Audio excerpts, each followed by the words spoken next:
కులం చూడం, మతం చూడం, ప్రాంతం చూడం, ప్రేమని చూస్తాం, మీ మొహాలో సంతోషాన్ని చూస్తాం అన్న ఏకైక నాయకుడు ఉన్నాడు అంటే దట్ ఈజ్ జగన్మోహన్ రెడ్డి.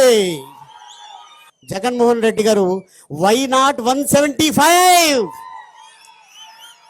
ఆ నమ్మకమే మీ మీద ఉంది కాబట్టి ఒకటే, నేను మీకు మంచి చేస్తే నన్ను మళ్ళీ గెలిపించండి అని గొప్పగా ఒకే ఒక మాట చెప్పిన ముఖ్యమంత్రి ఉన్నాడంటే అదే వైఎస్ జగన్మోహన్ రెడ్డి గారు.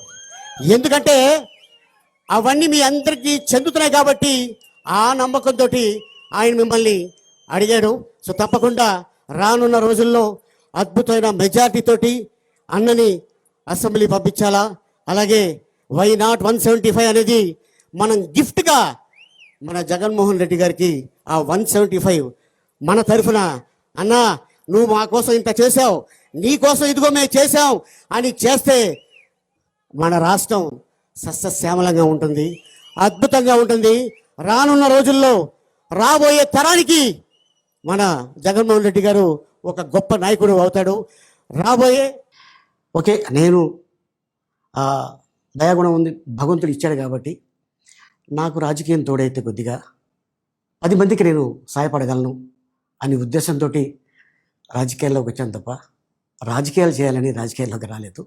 ఇండస్ట్రీ నాకు ఇంత మంచి లైఫ్ ఇచ్చింది, నేనేం చేస్తే బాగుంటుంది అని నలుగురిని చూసి నేను ఒక ట్రస్ట్ పెట్టుకున్నాను మా నాన్నగారి పేరున. దాదాపు 16 సంవత్సరాలు అవుతుంది నేను ట్రస్ట్ పెట్టుకొని. ఏ రోజు కూడా ఈవెన్ దో కోవిడ్లో కూడా ప్రతి నెల వాళ్ళకి 1000 రూపాయలు నేను సాయం చేసేవాడిని. కోవిడ్లో కూడా ఆపకుండా అలా కంటిన్యూగా సాయం చేస్తూనే ఉన్నాను. చాలామందిని నా కుటుంబంలో అవ్వచ్చు, బయట వాళ్ళు అవ్వచ్చు, చుట్టాల్లో అవ్వచ్చు, చాలామందికి చదివించాను నేను. అండ్ అలాగే మా తల్లిదండ్రులు నాకు ఇచ్చిన ఒక గుణం అది అందరితో పంచుకోవాలని చెప్పి ఉద్దేశంతో నేను ట్రస్ట్ కూడా పెట్టుకున్నాను. నా ఇన్కంలో దాదాపు 20% నేను ట్రస్ట్కి ఇవ్వటం జరుగుతుంది. గతంలో కూడా చెప్పా, ఫారిన్ కంట్రీస్లో ఏదైనా ఈవెంట్స్ చేస్తే దాంట్లో నుంచి 60% ట్రస్ట్కి వెళ్ళి 40% నేను తీసుకునేవాడిని. సో ఇట్లాగా చాలా సేవలు చేసి ఉన్నాను కాబట్టి ఈ మాట కూడా నేను మీకు చెప్పుకుంటున్నాను.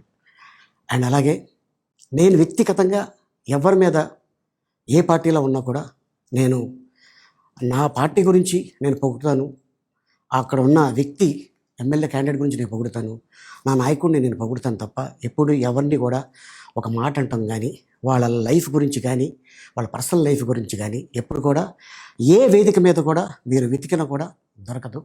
అండ్ అలాగే సో నేను ఈ రోజున మీ ముందుకి రావడానికి కారణం ఏంటంటే నేను ఏ పార్టీ మనిషిని కాదు, ఏ పార్టీ సపోర్టర్ని కాదు.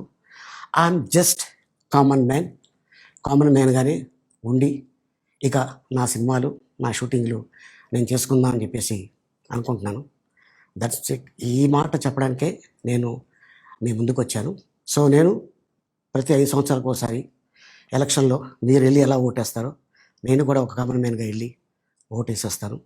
సో రాజకీయాలకి స్వస్తి, గుడ్ బై.